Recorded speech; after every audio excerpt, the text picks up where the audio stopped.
كلية الفقه الحنفي تقدم.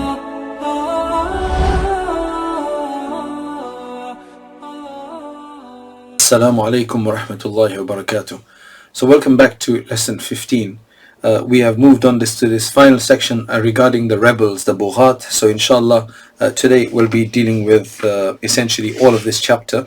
That means if there's people who initiate a rebellion, what is the leader's response to that? So they will discuss how he has to try to respond to them first. Any doubts that they have, he has to investigate that, and then after that there's a discussion about how exactly he goes against them. Does he have to wait until they actually physically do something, or just by gathering is the Muslim leader allowed to just go in and try to deal with them?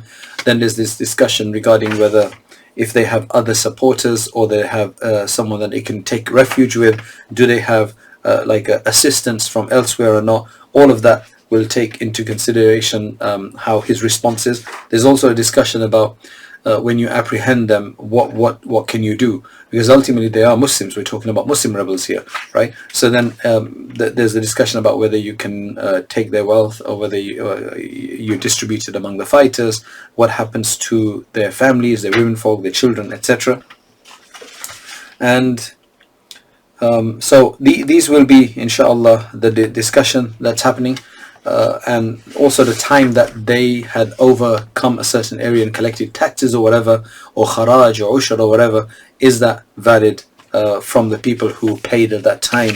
Do they have to repay? So these are the discussion we'll have. So we'll just jump right into it. Is number one, ma yaf'aluhu al-imam ma'al bughat. What is the imam to do with the rebels? So first he says دعاهم إلى الإمام أو نائبه استحبابا إلى العودة إلى الجماعة والطاعة وكشف عن شبهتهم إن أبدأوا شبهة لعل الشر يندفع به.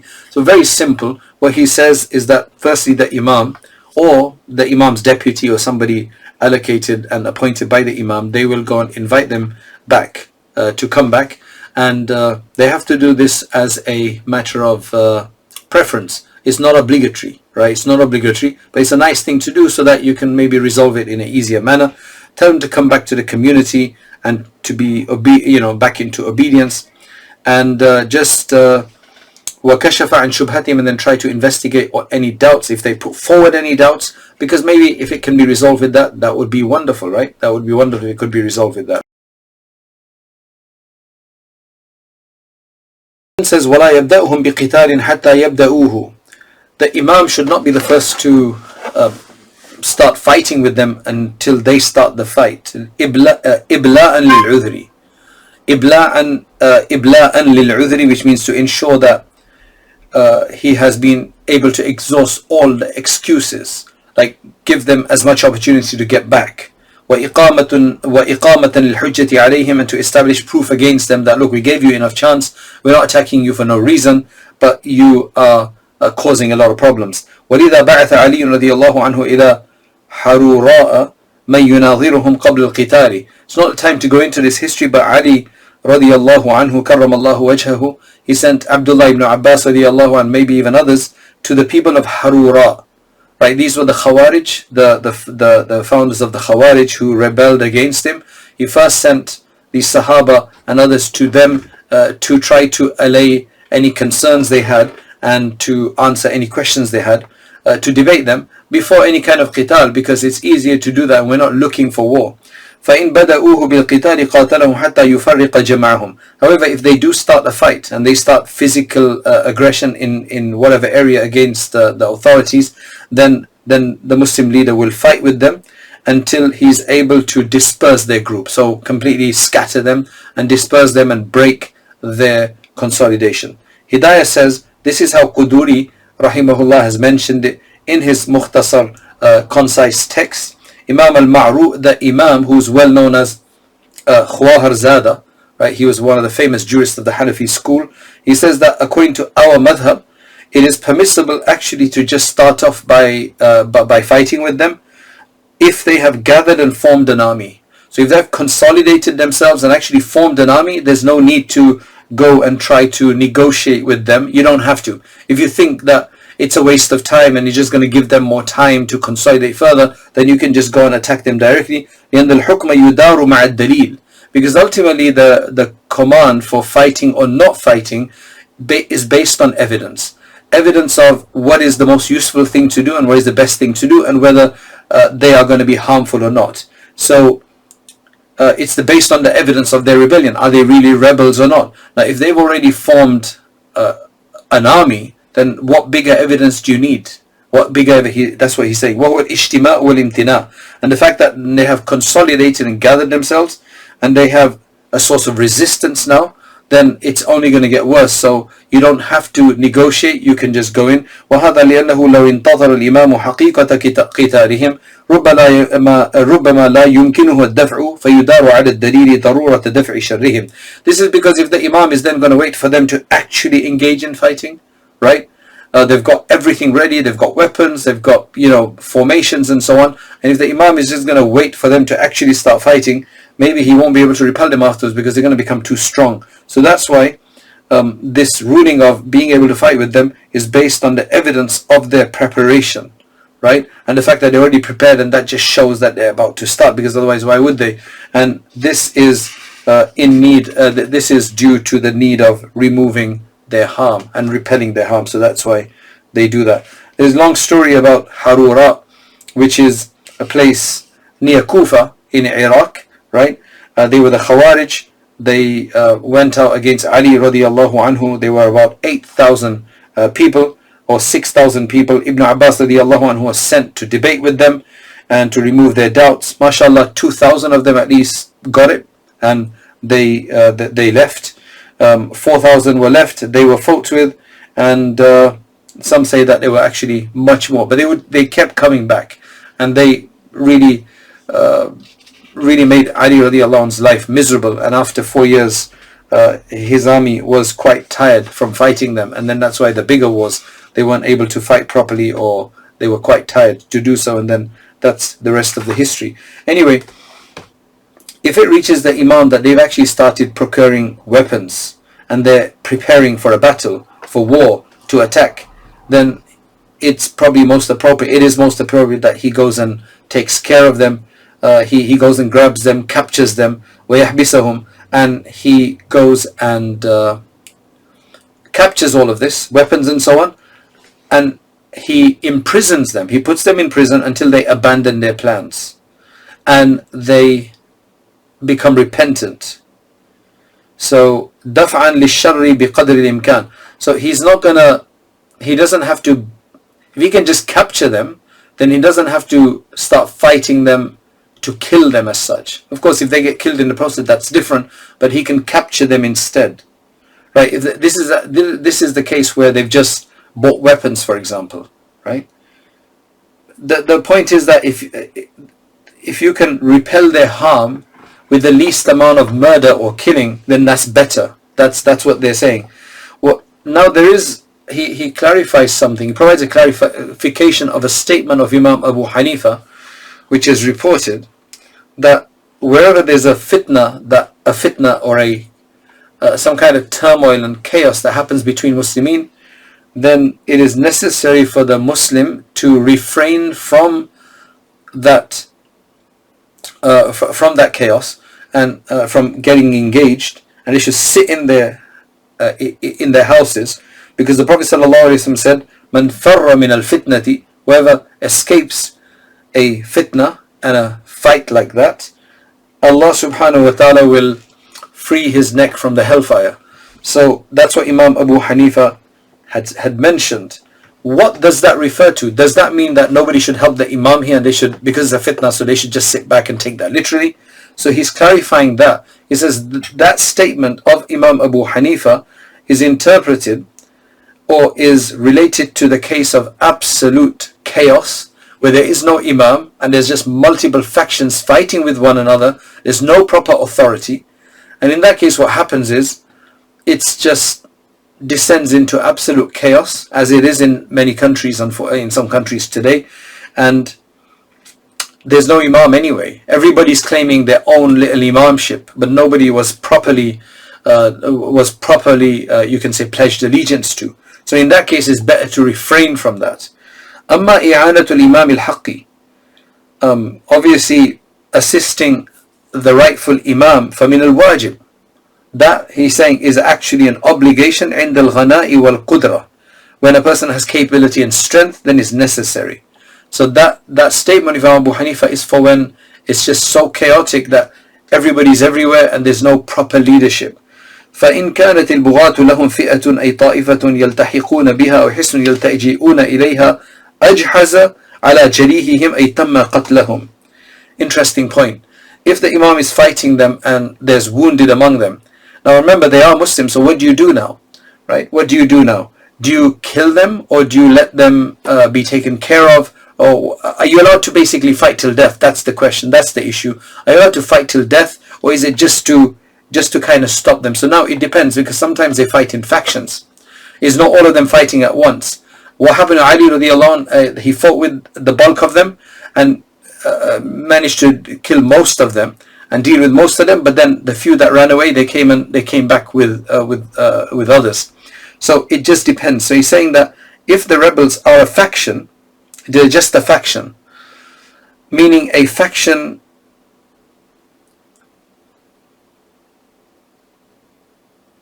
if the rebels that they've been able to fight with have another faction that they can retreat to, or they have a fortress, because in those days it was all about a safe place, right? A fortress that they can seek refuge in, then there's no point leaving the people that you're able to wound, right? So the wounded in that case should be finished off, because otherwise they'll just go back and join them.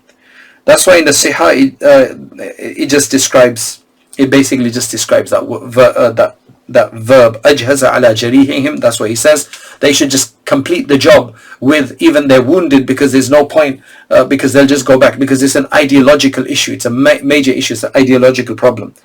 وَاتَّبَعَ مُوَلِّيهِمْ, and anybody who runs away, the Imam should pursue them in order to try to repel their harm as well. Otherwise what they're going to do is they're just going to reband somewhere, as it happened with Ali radiallahu anh. كَيْ لَا يَلْتَحِقَا بِهِمْ أي بِفِئَتِهِمْ أو يَلْتَجِئَ إلى حِصْنِهِمْ, so that they don't regroup anywhere, because otherwise it's just going to be a constant issue. Right now you've got them in disarray, you can go and deal with them and imprison them or kill them or whatever it is, but if you let them go, they will go and regroup and it will cause you a bigger issue, or they will retreat to their fortress and then just regain their strength, get more people and then come back. That is an issue, so you don't want to do that. Of course, if that is not the case, then the ruling will obviously be different.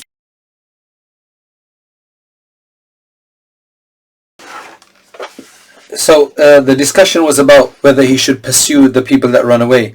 Now, if they don't have a group, a larger faction or other people that they can go and regroup with, and they don't have a fortress, for example, then he should not then finish the matter, finish the job with their wounded, right? And he should also not he should not bother following the people that escape, because they're not going to be able to do much. It's just going to be a few people, and it's probably too much resources to go after everybody, unless he reckons that they're going to come back. لأن المقصود التفريق جميعهم, because the ultimate objective is just to disperse them, right? To break up their consolidation. وتبديد شملهم, and to break up their unity. وقد حصل, that's already done. He's managed to scatter them. فَلَا دَاعِيَ لِقَتْلِهِمْ, so now there's no demand, there's no reason to go and actually kill them. So the killing is only done as an absolute final measure and not just arbitrarily.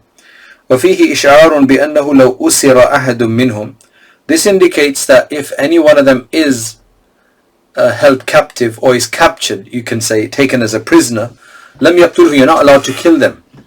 This is just in the battlefield that they were discussing, where you finish off the matter, right? But if anybody is captured, then you're not allowed to kill them, because they're under your control. There's no way for them to go and rejoin and regroup somewhere else, because they're under your control.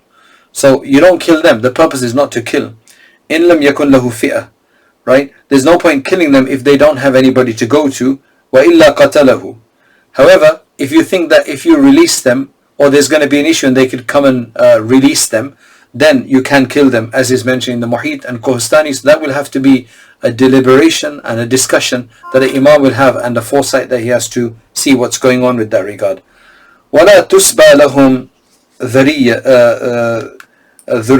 وَلَا نِسَاءٌ. Now that's another important point here, is that these ultimately they're Muslims, so they're not Ahlul Harb. So you can't do what was discussed earlier in the discussion of seer and jihad that we were saying. So their children, their progeny, their children, and likewise their women will not be taken captive, right? Will not be taken captive, will not be made into slaves, and so on. وَلَا يُغْنَمْ لَهُمْ مَالٌ. Likewise, their wealth cannot be taken to be distributed among the fighters. This is not malul ghanima, right? You don't get malul ghanima from rebels, from Muslim rebels, in the sense that this is not the spoils of war, right? From there, لِأَنَّهُمْ مُسْلِمُونَ, because ultimately they are Muslims, right? They are Muslims, and وَالْإِسْلَامُ يَعْصِمُ النَّاسَ وَالْمَالَ. Sorry, يَعْصِمُ النَّفْسَ وَالْمَالَ. Islam protects both the life, unless you violate and make yourself open to being violated, wal-mal, and also Islam protects your wealth. So you're not allowed to take their wealth, right? You're not allowed to take their wealth. So Imam Quduri says, وَلَا تُسْبَى لَهُمْ ذُرِّيَّةٌ وَلَا نِسَاءٌ, that none of their children should be taken as should be taken as captives or made into slaves, neither their women, and likewise their wealth should not be confiscated to be distributed. So they can be confiscated, but it can't be distributed among the Muslims. It's not mal ghanima, because ultimately they are Muslims, and the fact that they have Islam provides protection and preservation of both a person's life and their wealth, right? Then he says, وَلَا بَأْسَ. There is some utility to any wealth taken from them, though. So وَلَا بَأْسَ أَن يُقَاتَلُوا. He says, أن يقاتلوا أي البغاة بسلاحهم ويرتفق بكراعهم إن احتاج المسلمون أي المطيعون إليه لأن للإمام أن يفعل ذلك من مال العادل عند الحاجة ففي مال الباغي أولى.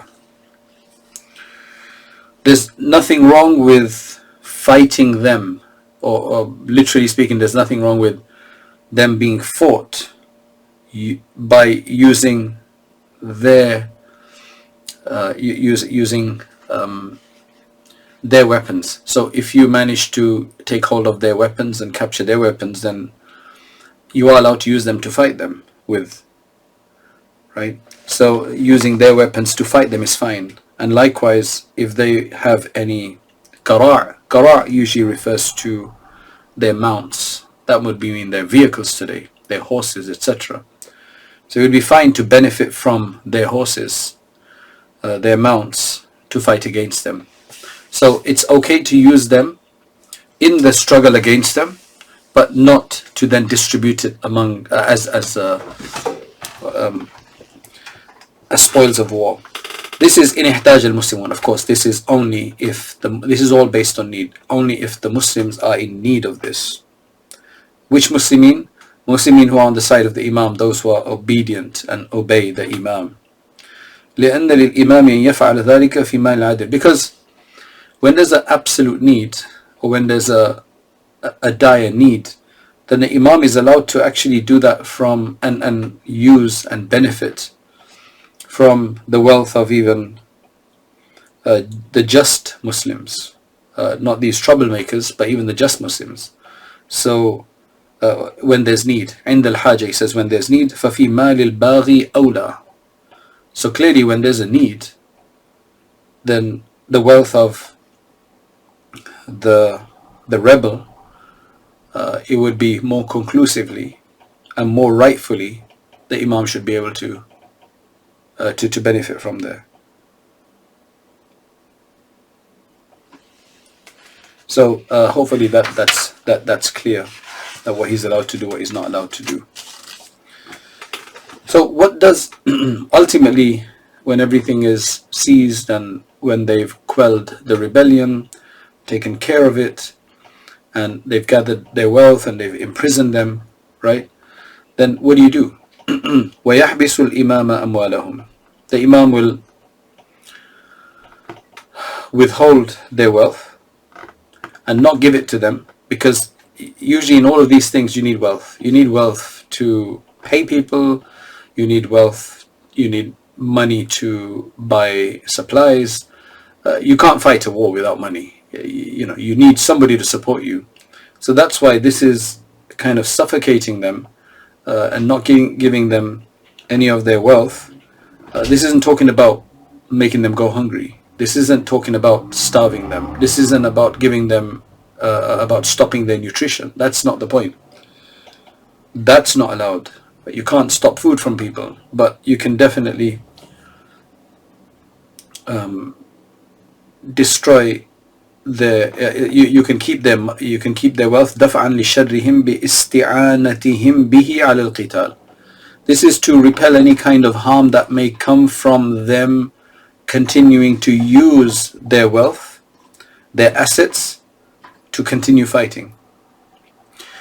Now, what does that mean? Does that mean you're going to hold all of their assets? Because that in itself costs a lot of money. That in itself is a burden, right? That has liability to capture their horses and their animals and so on, and then where are you going to look after them? So he's saying, إِلَّا أَنَّهُ يَبِيعُ الْقَرَاعِ. He's allowed to sell their mounts, their horses. There's no point holding on to their horses. لأن حبس الثمن أنظر. For him to sell the horses and then to hold the money for them is actually better off, to be honest, because we don't know how long they're going to take to come back into obedience, and their horses might get old or diseased or whatever the case is. So it's best that they be sold. So now you preserve their value, and they can always buy them again, when they come right, they can always buy them again. So it's actually anzar, which means that it's definitely more beneficial for those people, and wa aysar, and it's definitely easier and definitely more practical, right? So it's easier and more practical to do that. So that's what he will do, rather than trying. Now, of course, if it's something that's not difficult to, and is more difficult to sell it, then of course then you just maintain that. But obviously horses require a lot of space and everything, so that's why he's saying that it's better to it this way, and this will be more practical. It says ولا يردها عليهم ولا يقسمها بين الغانمين. So he's not allowed to, or he shouldn't be giving back their assets to them until he gets them to be committed in the proper way. So he should not be giving them back to their assets, ولا يقسمها بين الغانمين, and neither is he allowed to divide them up among the various different combatants on the right side. Because remember, this is not Mal al-Ghanima. Because of what has passed, that أن أموالهم لا تغنم. Because of what was discussed before, that their wealth cannot be taken as booty, cannot be taken as spoils of war. ولكنها تحبس. They are instead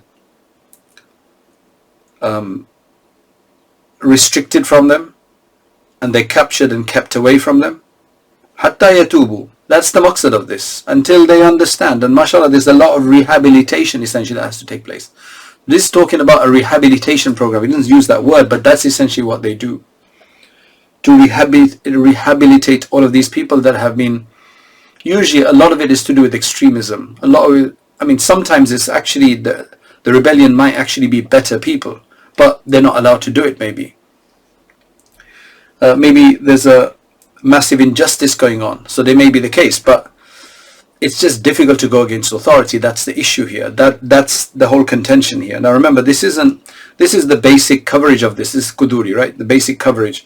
There's going to be a lot more detail in the more in-depth books, which we don't have to have time to cover right now, regarding the pros and cons of all of these things, the other specific scenarios and cases, and the more details that's required, that will be in the larger books. So he's saying that there's going to be a rehabilitation program, so you keep all of their assets back to give it back to them, hatta yatubu, so that inshallah they make tawbah, they repent, they come back onto the right track, fayarudduha alayhim, and then after that you can actually give it back to them. So you can return everything that has been captured from them to them, لِزَوَالِ بَغِيهِمْ, because the only reason we were stopping it from going to them is because of their rebellion. Now because the rebellion has finished, there's no need to keep their wealth from them. Okay, now this is the next section, is regarding the rebels when they took over an area, a town, and they were collecting taxes from there, or they were collecting zakat from there, of people's amwal zahira. They were maybe collecting people's from their external assets, which the ruler is actually responsible for collecting. If they were doing that, now since they're rebels, do they have authority? So the people who paid their zakat, is their zakat done? Has it been discharged correctly? Because they were rebels doing it and it wasn't done properly by the appointed or the pledged amir as such. So that's why he's saying, وَمَا جَبَاهُ أَهْلُ الْبَغْيِ مِنَ الْبِلَادِ الَّتِي غَلَبُوا عَلَيْهَا مِنَ الْخَرَاجِ وَالْعُشْرِ لَمْ يَأْخُذْهُ الْإِمَامُ ثَانِيًا. That's the standard rule, is that whatever the rebels or the people of rebellion already collected from any of those areas that they had dominated and captured during their time, of kharaj lands or ushar lands, or the kharaj that they collected or the ushar that they collected, the imam can't go in there and should not go in there and collect it a second time, because that's double taxation on the people. It's not their fault. They've already paid. Their responsibility has been fulfilled.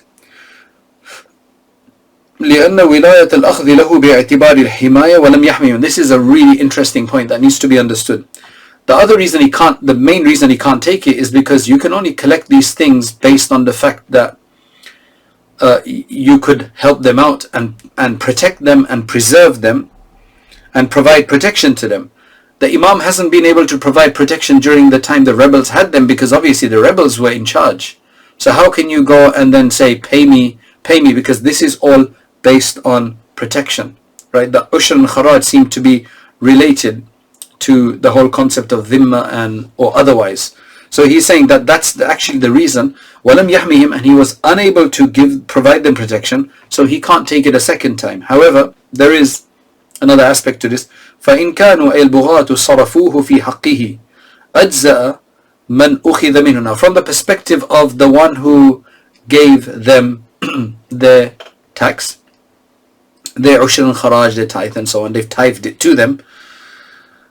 So he's saying that if these rebels, subhanAllah, if these rebels had spent it in its rightful purposes, had spent it correctly and given it to the fuqara and masakeen, etc., where the kharaj and or the ushur has to be given, أَجْزَأَ مَنْ أُخِذَ مِنْهُ, it suffices the one who paid it.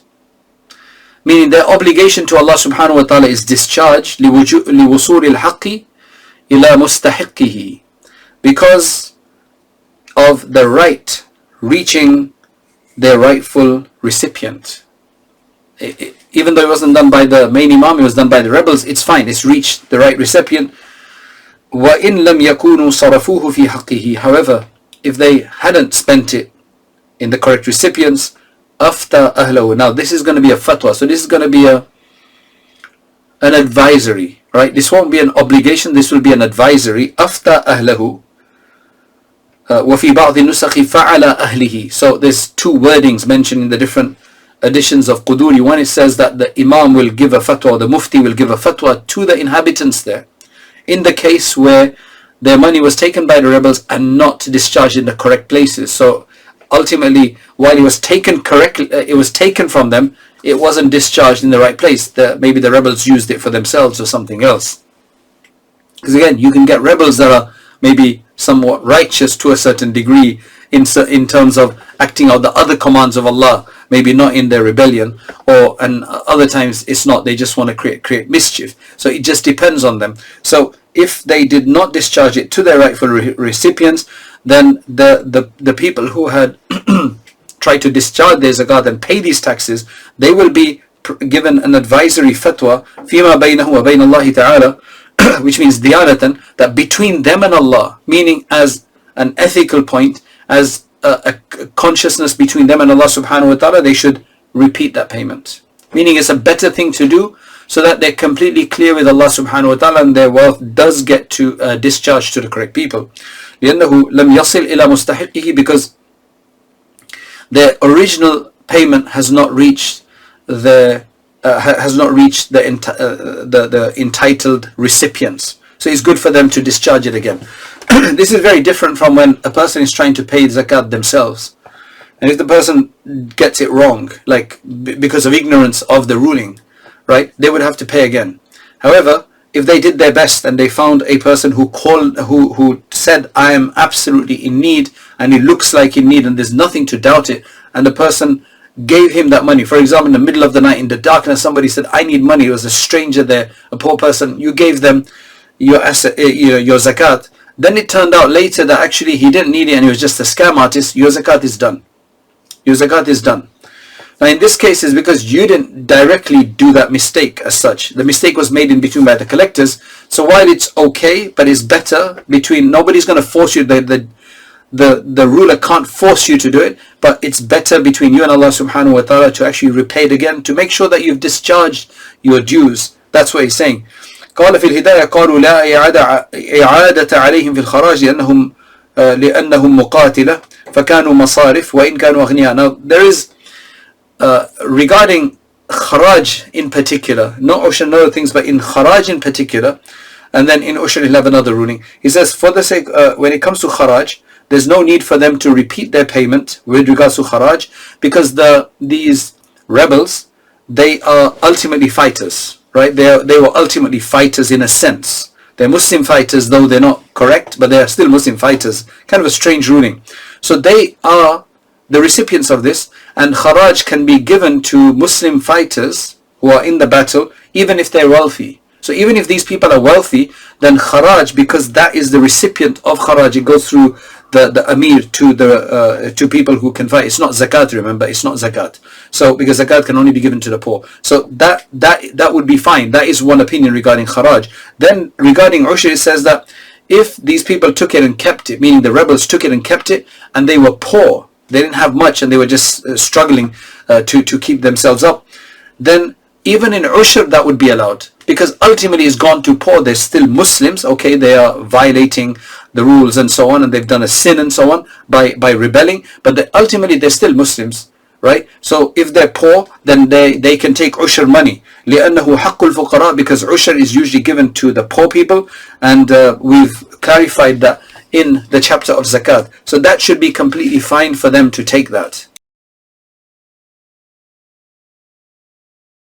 There's only one line left to finish this chapter off, and then we'll just give a conclusion of all of them. Then he says, وَفِي الْمُسْتَقْبِلِ يَأْخُذُ الْإِمَامِ. This is obvious. Once he regains his control there, then in the future the Imam is going to obviously collect for the next year. He wasn't able to collect for last year because the rebels had already done so. So that discussion is already past, because now in this coming year he's back in control and he can provide the protection, because now it's his authority that has been re-established down there, so then he can do everything that he needs to do. I don't think he needed to say that because that's obvious, but he did say that. Now let us go back and just kind of clarify whatever we did here. So number one, we mentioned that whenever rebels go against people, go against the Amir and they take over a piece of land, right? We discussed that the first, the Amir will try to call them back, right, to join the masses, come back to the community and obedience, and he will try to clarify any doubts that they have, any confusions that they have about, about the Amir or about the system, whatever. Imam Quduri mentioned that he's not allowed to start off with attacking them until they start, right? That's the standard. However, if they start off the fighting, then obviously the Imam will be able to fight them back until he completely scatters them and disperses them, because that's the purpose of it, right? Now there are other views there which says that if you think they're going to attack you anyway, then there's no point waiting, because then you're just going to give them more strength and let them consolidate further. So in many cases you can actually attack them, and it's only recommended to try to call them back, to try to defuse the situation to the best. I think the overall issue, overall aim and goal is that as much as you can avoid war and killing people, the better it is. However, it then mentions that once you start attacking them, how far can you go? Saying that if they are such that they're going to come back, or they've got other factions that are supporting them, and if you leave these people and don't kill them, they're going to, meaning if you can't capture them, essentially. If you can't capture them, then if you just wound them and let them go, they're just going to go back, and then they're going to come back at you. Then in that case, you're allowed to finish the job completely. And you're also allowed to chase and follow those who try to escape and who try to run from the battlefield. When again, the assumption here is that the Amir will probably have more power, right? Because this is a small faction we're talking about. If they don't have anybody to resort to, or anybody to support them on the side, or any fortress to go to, then it mentions that he shouldn't kill them completely. He should leave them wounded maybe, but don't kill them. And also you don't have to go after those who have escaped, because it's not worth it. Now, regardless of all of that, if you have been able to catch some of them or capture them, or those people have escaped, their families have been left behind, you're not allowed to, it's not permissible to take their children and their women like you would do to Ahlul Harb and make them into slaves, or put them in prison or whatever. That's not allowed here. None of that is allowed. وَلَا يُغْنَمْ لَهُمْ مَالٌ, and likewise you can't take their assets and distribute it as spoils of war, because that's not allowed either. However, you can use their weapons and their transport and vehicles and so on to fight them with as well. That usage there is allowed. Otherwise, afterwards, he discusses that the Imam will capture all of their assets and just hold on to them. There's certain things in there that might have to be sold off, and then he'll hold on to their money, the funds that come from there. He doesn't give it back to them, and neither does he divide this among the combatants from the right side, because these are Muslims and you're not allowed to take their wealth as spoils of war until they make tawbah. So you'll be imprisoning them, or they'll be wherever they are, they've escaped, until they make tawbah. If they make tawbah and repent and they come back, you can give it back to them. And then there was the discussion that whatever area that the rebels had taken for a year or two or whatever it was, and they had collected the taxes from there, the Imam isn't allowed to go back there and collect the same taxes, because he can't double tax the people. Now it depends. If the rebels had actually taken taxes properly and put them in their rightful places and in the rightful recipients, then mashallah, between Allah and the payers of those taxes, it's all done. It's done. However, if they hadn't, then you can't force them to do so, but it is recommended, and a fatwa will be given that you should do this, at least between you and Allah subhanahu wa ta'ala. They can't force them in court to do this, but it's a recommendation to do that. And then the Imam will continue to collect the taxes for the next year. So alhamdulillah, Allah subhanahu wa ta'ala has given us tawfiq to cover this section. Inshallah, whatever remaining chapters, we'll be covering that with additional chapters, inshallah, in the next semester. And until then, inshallah, we'll see you then. Hopefully this has been of huge benefit to us, and Allah subhanahu wa ta'ala accept you all. Allah subhanahu wa ta'ala accept us all, both the people at Wise University, Prince Ghazi, and all the other teachers and administrators and everybody, and especially everybody at White Thread who facilitates this. May Allah subhanahu wa ta'ala bless you all and keep us in your dua, and inshallah we'll see you soon again, inshallah. Assalamu alaikum wa rahmatullahi wa barakatuh.